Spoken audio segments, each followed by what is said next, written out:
গহীন জঙ্গল সামনের দিকে। আর এখানে এই যে ডোবানালাগুলো আছে, এর ভিতরেই আমরা জাল ফেললাম মাছ ধরার জন্য।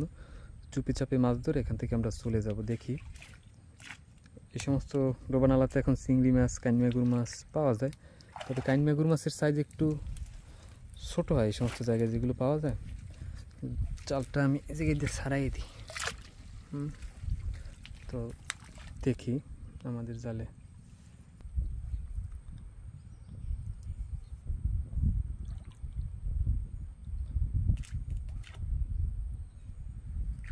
তো এর আগের খাই কিন্তু মাছ পাওয়া গেছে। এই যে আগের খাইতে বেশ ভালো মাছ উঠছিল, কিন্তু এইবার জাল মনে হয় বাইরে পড়ছে। জাল বাজার কারণে ডুবু খুঁড়া ছিল না, এই খাই মনে হয় আসে না।